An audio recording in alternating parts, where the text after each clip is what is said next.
नमस्ते बच्चों। आज हम लोग पढ़ेंगे कक्षा 9 के पाठ संख्या 10 जिसके नाम है गिल्लू। तो जैसे कि बच्चों हम अभी पहले कवियत्री के बारे में पढ़ लेते हैं, यानी लेखिका।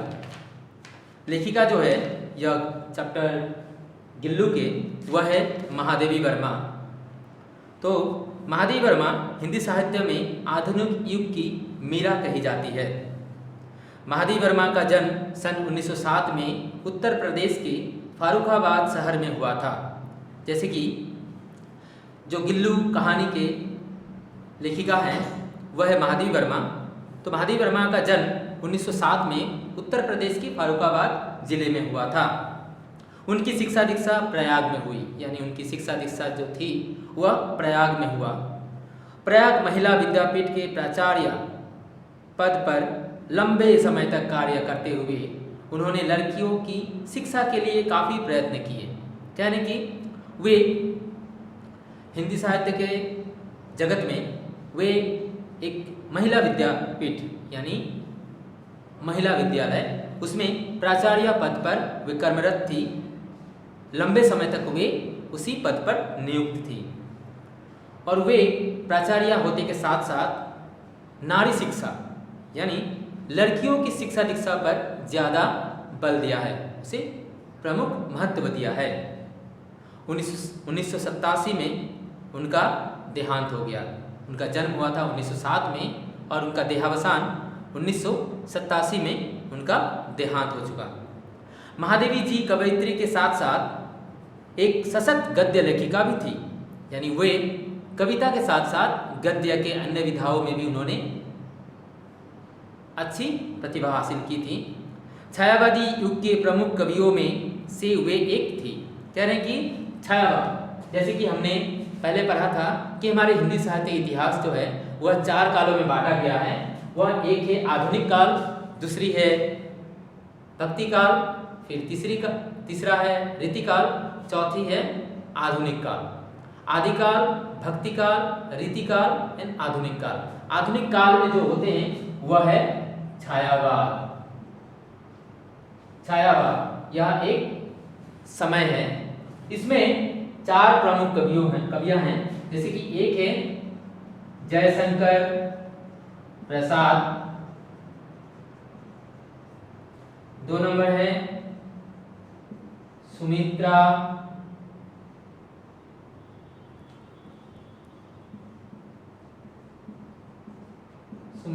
नंदन पंत, है ना। फिर तीसरा है सूर्यकांत त्रिपाठी निराला, चौथी है महादेवी वर्मा। यानी सबसे पहले कवि हैं जयशंकर प्रसाद, फिर सुमित्रानंदन पंत, फिर सूर्यकांत त्रिपाठी निराला, फिर महादेवी वर्मा। तो वे महादेवी वर्मा ही यह गिल्लू चैप्टर के गिल्लू पाठ के लेखिका हैं। छायावादी युग के प्रमुख कवियों में से एक थी।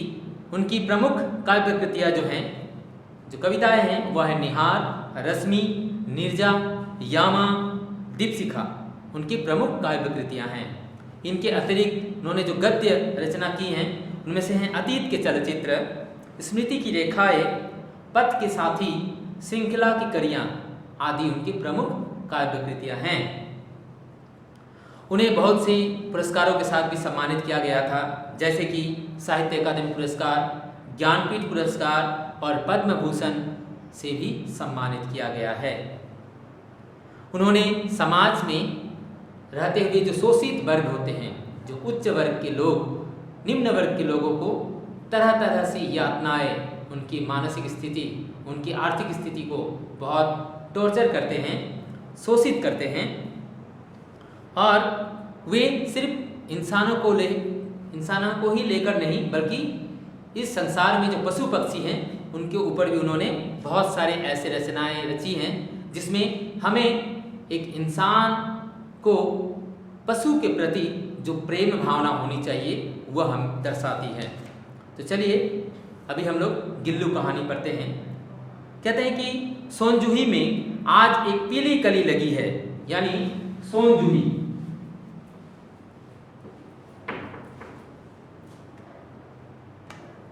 सोनजूही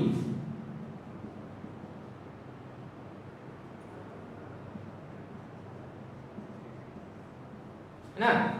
सोनजूही, सोनजूही जो है यह एक फूल है जिसका नाम है सोनजूही, यानी जूही।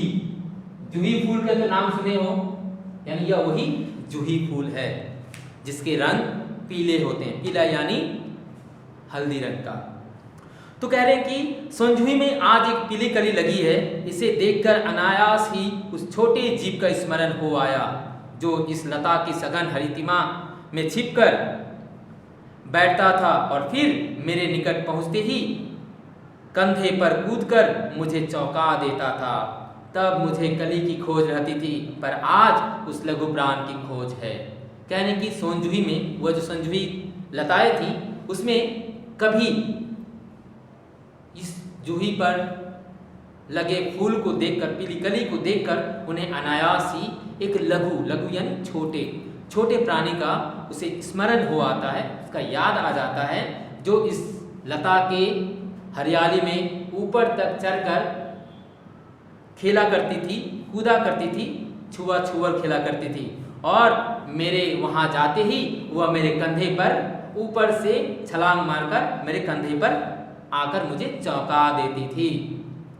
तब मुझे कली की खोज रहती थी, यानी तब जब वह थी जिसके बारे में बताया जा रहा है गिल्लू, कि जब वह था तब उसको ढूंढने के लिए जाता था, लेकिन आज मैं कली को ढूंढने के लिए जाता हूँ तो मुझे उस लघु प्राण की याद आ जाता है। परंतु वह तो अब तक इस सोनजूही की जड़ में मिट्टी होकर मिल गया होगा। कह रही हैं कि वह गिल्लू जो था वह अब तक इस सोनजूही की जड़ में मिट्टी बन गई होगी। कौन जाने स्वर्णिम कली का के बहाने वही मुझे चौंकाने ऊपर आ गया हो, यानी कुछ फूल, पीले फूल, जूही के फूल वे ऊपर लगे हुए थे। तो उसे देखकर लेखिका सोचती कि शायद वही गिल्लू जो है वह मुझे आकर्षित करने के लिए, मुझे चौंकाने के लिए वो ऊपर लगी हुई है, यानी खिली हुई है। अचानक एक दिन सवेरे, अब देखते हैं कि यह कहानी में क्या हुआ था, कि अचानक एक दिन सवेरे कमरे से बरामदे में आकर मैंने देखा दो कौवे एक गमले के चारों ओर चोंचों से छुआ छुअल जैसा खेल खेल रहे हैं। यह काक भुसुंडी भी विचित्र पक्षी हैं, एक साथ समादरित, अनादरित, अति सम्मानित, अति अवमानित भी होती हैं। कह रहे कि अचानक एक दिन जब मैं अपने घर से निकलकर बरामदे में आई तो देखा कि एक छोटी सी गमले के चारों तरफ वे कौवे, कुछ कौवे, दो कौवे इधर उधर घूम रहे थे और अपने चोंच, यानी कौवे का जो चोंच यानी ओठ जो होते हैं उससे वह छुआ छुअल जैसा खेल खेल रहे थे। वह महादेवी वर्मा कहती है कि यह काक भुसुंडी यानी काक यानी कौवा जो है वह विचित्र पक्षी है। क्यों विचित्र है?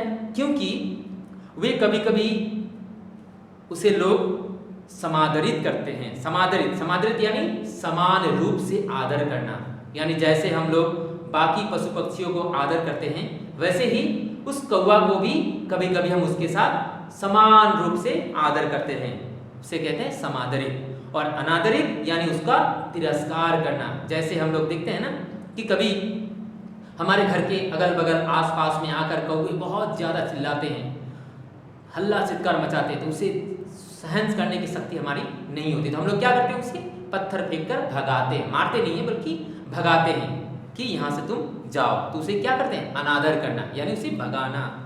और अति सम्मानित कब करते हैं, यानी सम्मान से भी ऊपर अति सम्मानित उसे कब करते हैं, जैसे कि हमारे ग्रंथों में, पुरानी ग्रंथों में लिखा हुआ है कि जब हमारे घर पर कभी किसी का देहांत हो जाता है तो वे कौवे के रूप में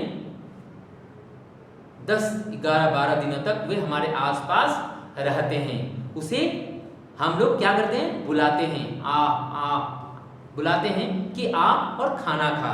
तो यह क्या हो गया, अति सम्मानित, कि हम कभी कभी उसे भगाते भी हैं और कभी कभी ऐसा समय भी आता है जब हम लोग उन्हें बुलाते हैं और बुलाने पर उसे खाना भी परोसते हैं।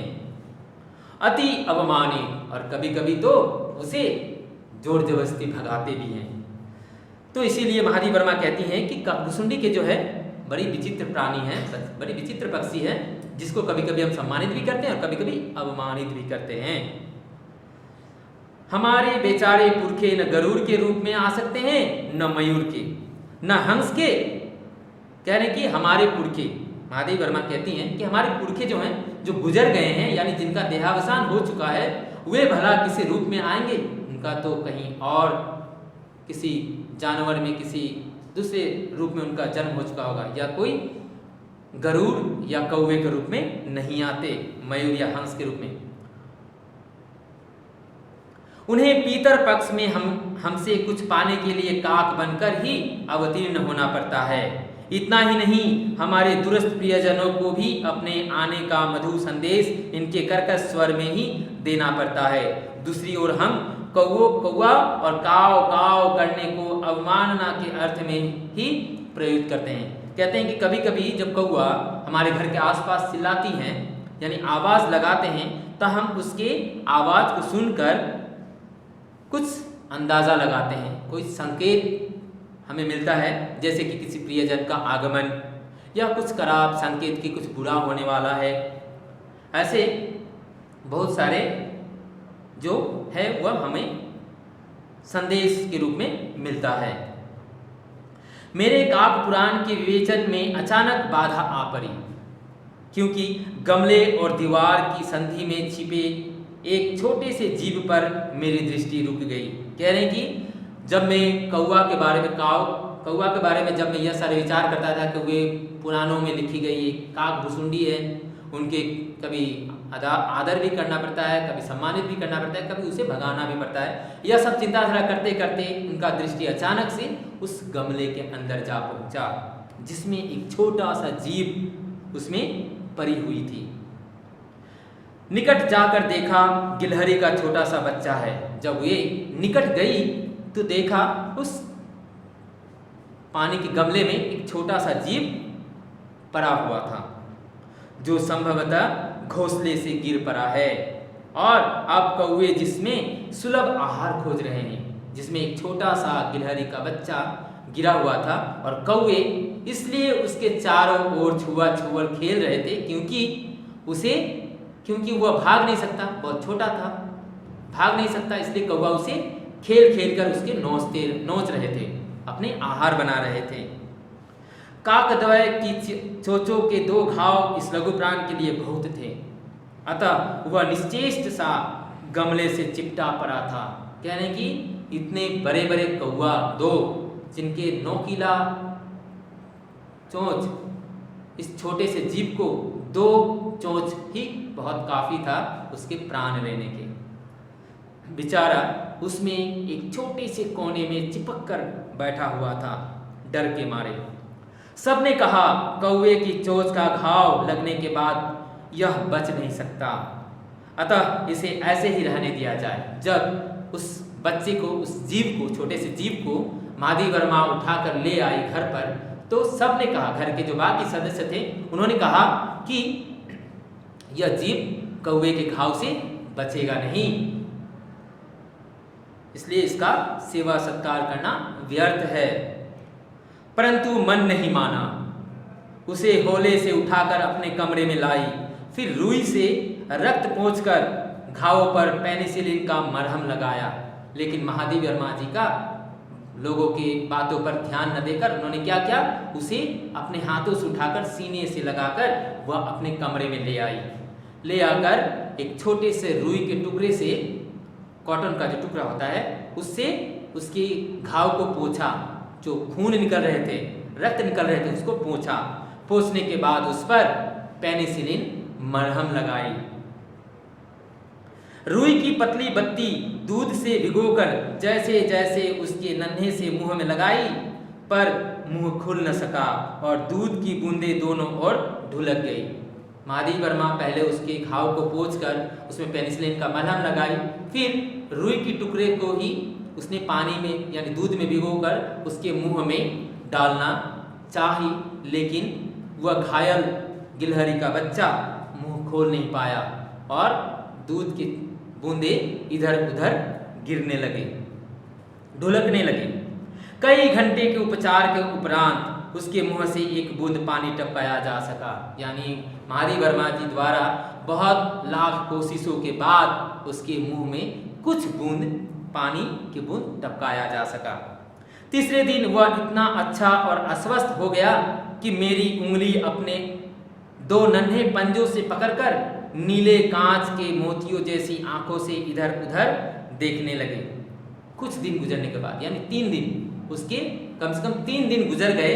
गुजरने के बाद उसके शरीर में थोड़ा सा फुर्ती आया, मतलब वो थोड़ी धीरे धीरे ठीक होने लगी। वह इतना स्वस्थ हो चुका था कि वह अपने दोनों पंजे से महादेवी वर्मा की उंगली को पकड़ के उसे अपने मुंह में डालता था, पकड़कर डालने लगा और अपनी मोतियों जैसी आंखों से महादेवी वर्मा को टुकुर टुकुर देखने लगा, इधर उधर भी देखने लगा। 3-4 मास में उसके स्निग्ध रोए, झप्पेदार पूंछ और चंचल चमकीली आंखें सबको विस्मित करने लगी। कहने के 3-4 दिन बाद, जिस दिन से वह उसे मरहम पट्टी करने लगी, उसी दिन से तीसरे चौथे दिन बाद उसके रोए, स्निग्ध रोए यानी छोटे छोटे रोए उसके शरीर से फूटने लगे, निकलने लगे।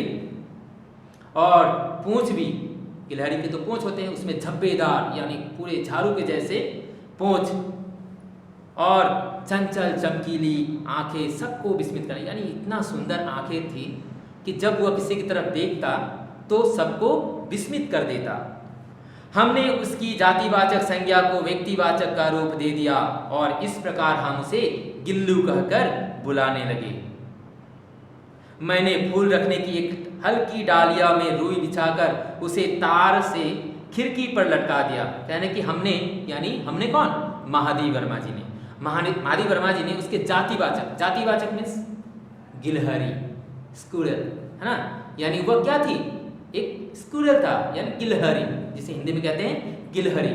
गिलहरी मतलब सभी गिलहरी का, लेकिन जातिवाचक से उसको व्यक्तिवाचक में रूपांतरित कर दिया। किसने? महादेवी वर्मा ने। कैसे? उसके नाम रखकर। तो महादेवी वर्मा ने उस बच्चे को, गिलहरी के बच्चे का नाम क्या रखा था? यह प्रश्न आ सकता है, तो तुम लोग क्या लिखोगे? गिल्लू। उसका नाम महादेवी वर्मा जी ने गिल्लू रख दिया था और उसके रहने के लिए एक टोकरी में कुछ हल्की डालिया रुई बिछाकर उसको शिखर पर लटका दिया था, खिड़की के सामने लटका दिया था। वही 2 वर्ष गिल्लू का घर रहा। वह स्वयं हिलाकर अपने घर में झूलता और अपने कांच के मनकोसी आंखों से कमरे के भीतर और खिड़की से बाहर न जाने क्या देखता समझता रहता था, परंतु उसकी समझदारी और कार्यकलाप पर सबको आश्चर्य होता। कह रहे हैं कि वही गिल्लू 2 वर्ष गिल्लू घर पर ही रहा, यानी 1 दिन 2 दिन करते करते महीना गुजरे, महीने से वर्ष गुजरे, वैसे वैसे 2 वर्ष गुजर गए। महादेवी का घर ही उसका घर बना। वह स्वयं हिलाकर अपने घर को झुलाता, यानी वह एक टोकरी में उसका घर बनाया गया था ना, रस्सी से बांधकर, तो वह थोड़ा सा हिलता डुलता तो मानो कोई उसे झूलना झुला रहा हो। और कमरे के अंदर वह बैठे बैठे कभी खिड़की के बाहर देखता, झांकता। उसकी तरह तरह की कार्यकलाप देखने को मिलता, जिसे देख देखकर महादेवी वर्मा आश्चर्यचकित हो जाती। जब मैं लिखने बैठती तब अपनी और मेरा ध्यान आकर्षित करने की उसे इतनी तीव्र इच्छा होती थी कि उसने एक अच्छा उपाय खोज निकाला था। कह रही महादेवी वर्मा कह रही हैं कि जब उसके लिखने का, यानी महादेवी वर्मा एक टीचर थी ना, प्राचार्य थी स्कूल की, महिला विद्यालय की, तो वह जब लिखने बैठती अपनी मेज पर, टेबल पर, तो वह गिलहरी का बच्चा यानी गिल्लू उनका ध्यान अपने ओर आकर्षित करने के लिए वह क्या करता? तीव्र से इच्छा अच्छा उपाय खोज निकालता। क्या उपाय खोज निकालता था? कि वह मेरे पैर तक आकर सर से पर्दे पर चढ़ जाता और फिर उसी तेजी से उतरता। उसका यह दौड़ने का क्रम तब तक चलता जब तक मैं उसे पकड़ने के लिए न उठती। कह रहे हैं कि वह मेज पर लिखा करती थी। तो वह गिल्लू का बच्चा गिलहरी का बच्चा जो गिल्लू है, वह उसका ध्यान अपनी ओर आकर्षित करने के लिए वह क्या करता, वह पर्दे के ऊपर से सर से पैर पर आता, पैर से पर्दे पर चढ़ता, फिर वह उनके पास आता। यह क्रम कम से कम लगातार चलता रहता जब तक महादेव वर्मा का ध्यान उनके तरफ आकर्षित नहीं होता। कभी मैं गिल्लू को पकड़कर एक लंबे लिफाफे में इस प्रकार रख देती कि उसकी अगले 2 पंजे और सिर के अतिरिक्त सारा लघुगात लिफाफे के भीतर बंद रहता। इस अद्भुत स्थिति में कभी कभी घंटों मेज पर दीवार के सहारे खड़ा रहकर वह अपनी चमकीली आंखों से मेरा कार्यकलाप देखा करता। कभी कभी महादेव वर्मा उससे तंग आकर, यानी अपने कार्य में असुविधा होने के कारण वह क्या करती, उसे एक लंबी लिफाफा मीन्स एनवेलप, लंबे लिफाफे में वह उसे अंदर घुसाकर उसके रख देती, जिसमें गिलहरी के सर और सामने के 2 पैर वह निकाले टुकुर टुकुर महादेव वर्मा को देखता रहता। भूख लगने पर चिक चिक करके मानो वह मुझे सूचना देता और काजू या बिस्कुट मिल जाने पर उसी स्थिति में लिफाफे से बाहर वाले पंजे से पकड़कर उसे कूटता। जब उसे महादेव वर्मा उस लिफाफे में बंद कर रख देते तब उसे घंटों वहीं पर बैठा रहना पड़ता था। जब उसे भूख लगता तो वे चिक चिक करके आवाज देती, मानो वह कह रही है कि मुझे भूख लगा है। महादेव वर्मा क्या करती, कुछ काजू होता है ना, काजू और बिस्किट उसके पास रख देती थी और वह अपने पंजों के सहारे उस बिस्किट को, काजू को कुचेर कर खाता रहता। फिर गिल्लू के जीवन का प्रथम बसंत आया, यानी गिल्लू जो गिलहरी का बच्चा है जिसका नाम गिल्लू रखा था महादेव वर्मा जी ने, तो उसके जीवन का प्रथम बसंत। नीम चमेली की गंध मेरे कमरे में हौले हौले आने लगी, यानी जब बसंत का मौसम आता है तो नीम के और चमेली की गंध चारों तरफ वातावरण में फैल जाता है। वह गंध हौले हौले यानी धीरे धीरे थोड़ा सा गंध महादेव वर्मा के कमरे पर आता था। बाहर की गिलहरियां खिड़की की जाली के पास आकर चिक चिक करके न जाने क्या कहने लगी। कह रहे कि यह तो गिलहरी का बच्चा जो गिल्लू है वह महादेव वर्मा के कमरे में बंद है, तो वे जालीदार खिड़की से बाहर देखा करती थी। क्या देखती थी कि और भी जो गिलहरी हैं वह बाहर आकर खेला करते थे, इधर उधर दौड़ा करते थे और आवाज लगाते थे, पता नहीं क्या वह अपनी भाषा में कहते। गिल्लू को जाली के पास बैठकर अपनेपन से बाहर झांकते देखकर मुझे लगा कि इसे मुक्त करना आवश्यक है। कह रहे कि तो वह गिलहरी का बच्चा धीरे धीरे उसकी उम्र बढ़ता गया, वह 2 साल का हो गया। उसके जीवन में प्रथम बसंत आया और वह खिड़की के सामने बैठकर वह बाहर के नज़ारे देखता और बाहर जो गिलहरियाँ खेलते थे उनको देखकर उनके मन में भी बाहर जाने का इच्छा होता। गिल्लू को जाली के पास बैठकर अपनेपन से बाहर झांकते देखकर मुझे लगा कि इसे मुक्त करना आवश्यक है। यानी महादेव वर्मा वहीं पर मेज पर बैठकर जो लिखा करती थी, तो गिल्लू के कर्म भी देखता कि वह क्या करता है, हाव भाव भी देखता। तो देखते हुए महादेव वर्मा को ऐसा लगा कि गिल्लू को शायद अब बाहर जाना चाहिए, उसे खेलना कूदना चाहिए। तो इसलिए मैंने कील निकालकर जाली का एक कोना खोल दिया और इस मार्ग से गिल्लू ने बाहर जाने पर सचमुच ही मुक्ति की सांस ली। इतने छोटे जीव को घर में पले कुत्ते बिल्लियों से बचाना भी एक समस्या ही था, क्योंकि महादेव वर्मा ने उस गिलहरी के बच्चे को अपने घर के अंदर क्यों रखी थी, क्योंकि बाहर जो बिल्ली कुत्ते जो होते हैं वह छोटे जानवरों पर अटैक करते हैं, यानी उस पर प्रहार करते हैं, उसे धर दबोच कर खा लेते हैं। इसलिए महादेव वर्मा जी ने उसे अपने घर पर ही बंद कर रखा करते थे। लेकिन जब महादेव वर्मा को लगा कि यह बड़ा हो गया है, इसे बाहर जाना चाहिए और इसका भी मन कर रहा है, तो उसने क्या किया, जो खिड़की होती है, खिड़की में जो जाली लगाया गया था उसके खील को निकाल दिया, एक कोना खोल दिया गया ताकि वह बाहर आ जा सके और वह मुक्ति की सांस ले सके। आवश्यक कागज पत्रों के कारण मेरे बाहर जाने पर कमरा बंद ही रहता है। मेरे कॉलेज से लौटने पर जैसे ही कमरा खोला गया और मैंने भीतर पैर रखा, वैसे ही गिल्लू अपने जाली के द्वार से भीतर आकर मेरे पैर से सिर और सिर से पैर तक दौड़ लगाने लगा। तब से ही यह नित्य का क्रम हो गया। यानी माधवी वर्मा, जैसे कि मैंने पहले ही बताया था कि माधवी वर्मा एक महिला विद्यालय के प्राचार्य थी, तो वे आवश्यक कार्यों के लिए वह बाहर जाती थी। तो बाहर जाने के कारण उसका कमरा जो है उसमें बहुत सारे इंपॉर्टेंट यानी बहुत ही आवश्यकता अनुसार कागज वहां पर रहता था, तो वह कहीं इधर उधर ना हो जाए, इसलिए वह अपने रूम को, अपने कक्षा को बंद करके हमेशा जाती थी। तो जैसे ही वह अपने आवश्यक काम खत्म करके घर लौटती, घर का दरवाजा खोलती, वैसे ही गिल्लू खिड़की का जो एक कोना खोल दिया गया था उसी के सहारे वह बाहर से दौड़कर वह अंदर आता और आकर माधवी वर्मा के सिर से पैर, पैर से सिर तक वह दौड़ लगाने लगता और यह क्रिया, उसका नृत्य प्रतिदिन ऐसे ही चलता गया। मेरे कमरे से बाहर जाने पर गिल्लू भी खिड़की की खुली जाली की राह बाहर चला जाता और दिन भर गिलहरियों के झुंड का नेता बना हर डाल पर उछलता कूदता रहता और ठीक 4 बजे वह खिड़की से भीतर आकर अपने झूले में झूलने लगता। यानी जैसे माधवी वर्मा सुबह के 9 बजे या 10 बजे घर बाहर के कामों के लिए वह बाहर जाती, वह बाहर चली जाती, दरवाजा बंद कर देती, गिल्लू भी अपने उस कोना के सहारे वह बाहर चली जाती और गिलहरियों के झुंड यानी जो ग्रुप होता है उस झुंड का नेता बना रहती थी। और ठीक 4 बजे यानी शाम के 4 बजे जब माधवी वर्मा वापस लौटती तो वह भी, उसका एक टाइम हो गया था, एक रूटीन बन गया था कि वह भी 4 बजे अपने कमरे के अंदर आकर अपने जाली में, अपने टोकरी में, यानी जो उसका रहने का घर बनाया गया था उसमें वह झूला झूलने लगता। मुझे चौंकाने की इच्छा उसमें न जाने कब और कैसे उत्पन्न हो गई थी। कभी फूलदान के फूलों में छिप जाता, कभी पर्दे के चुन्नट में और कभी सोंजुई की पत्तियों में।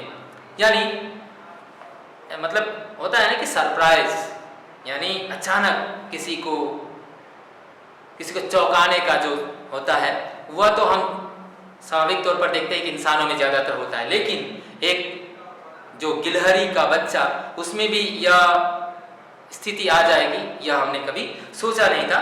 वह भी उन्हें सरप्राइज देता और चौंकाता। कभी वे फूलदानी के फूलों पर छिप जाता करता था, कभी पर्दे के पीछे छिप जाता था, कभी सोंजुई की लताओं में रह जाता था, छुप जाता था। मेरे पास बहुत से पशु पक्षी हैं और उनका मुझसे लगाव भी कम नहीं है, परंतु उनमें से किसी को मेरे साथ मेरी थाली में खाने की हिम्मत हुई है ऐसा मुझे स्मरण नहीं आता। माधवी वर्मा कह रही है कि मेरे घर के बाहर जो एक गार्डन है, उस बगीचा में बहुत सारे पशु पक्षियों को मैंने एक घर बनाकर उसमें रखा हुआ है। बहुत सारे पशु पक्षी, बहुत सारे जानवर हैं, लेकिन उनके साथ मेरा इतना लगाव, हालांकि मैं उन्हें प्यार करती हूँ, माधवी वर्मा कह रही है कि मैं उनसे भी प्यार करती हूँ, लेकिन जितना लगाव इस गिलहरी के बच्चे यानी गिल्लू के साथ है उतना किसी और के साथ नहीं। क्योंकि गिलहरी का बच्चा जो गिल्लू है वह माधवी वर्मा की थाली पर आकर खाया करता था।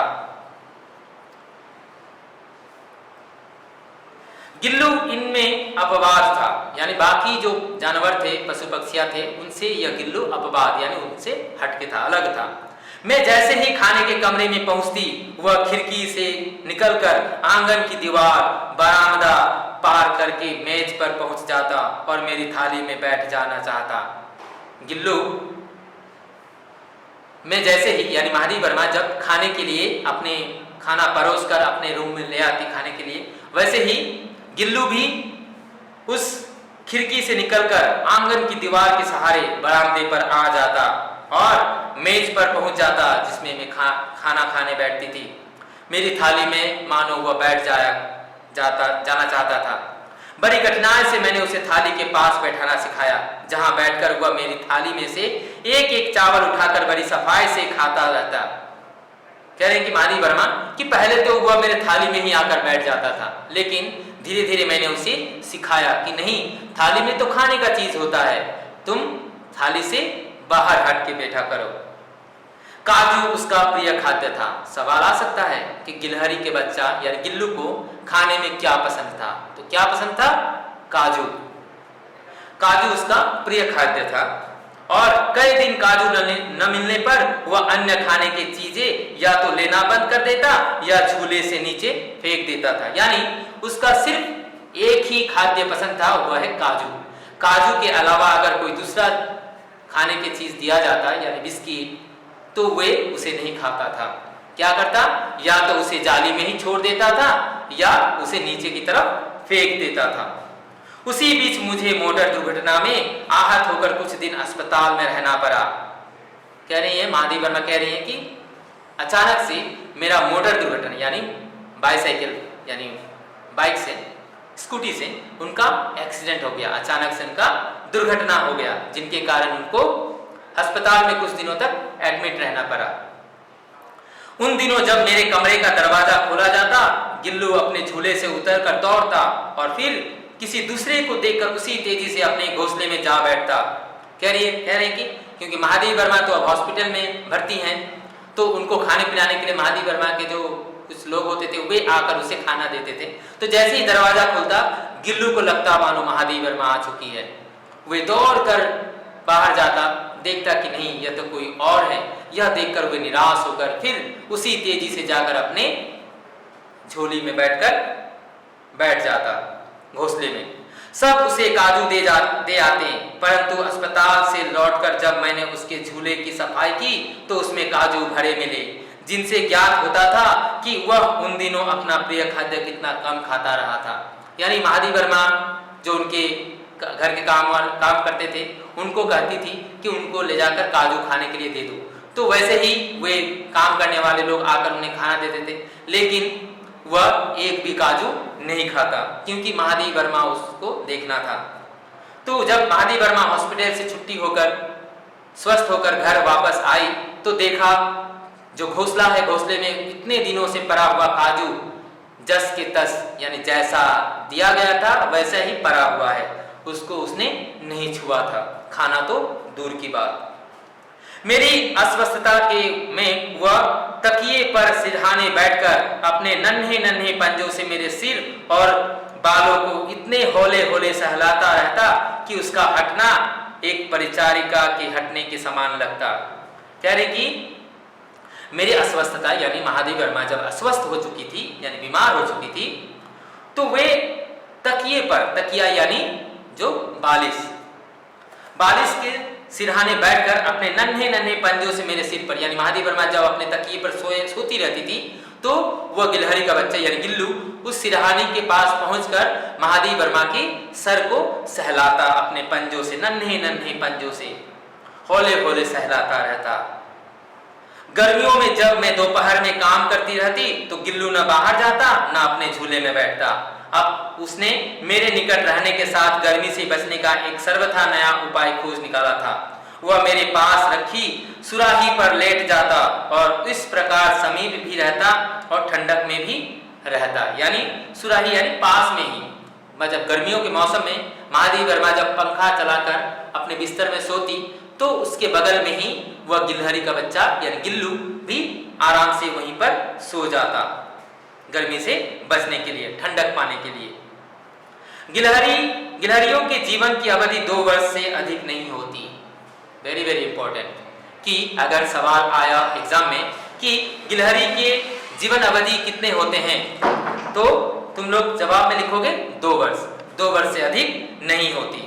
अतः गिल्लू की जीवन यात्रा का अंत आ ही गया, यानी 2 वर्ष से ज्यादा तो गिलहरी नहीं जीते, इसलिए मालूम हो गया था कि अब उसके अंत समय आ चुका है। दिन भर उसने न कुछ खाया न बाहर गया। रात में अंत की यातना में भी वह अपने झूले से उतरकर मेरे बिस्तर पर आया और ठंडे पंजों से मेरी वही उंगली पकड़कर हाथ से चिपक गया जिसे उसने अपने बचपन की मरणासन्न स्थिति में पकड़ा था।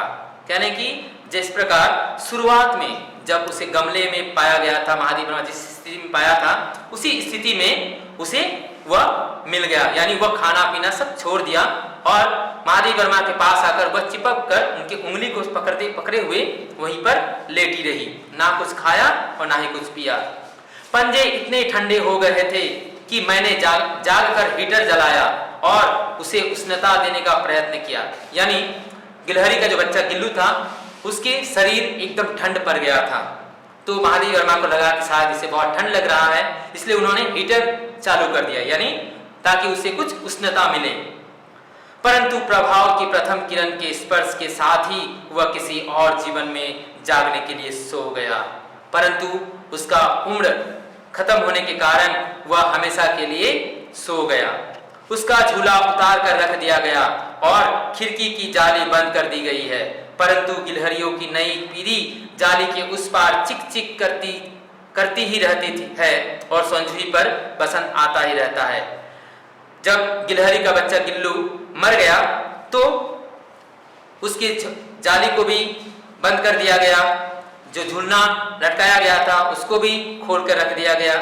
संजुई की लता के नीचे गिल्लू की समाधि दी गई थी। यह भी बहुत इंपॉर्टेंट है कि संजुई यानी गिल्लू का समाधि कहाँ दी गई थी, तो संजुई की लता के नीचे उसकी समाधि दी गई थी। इसलिए भी कि उसे वह लता सबसे अधिक प्रिय थी।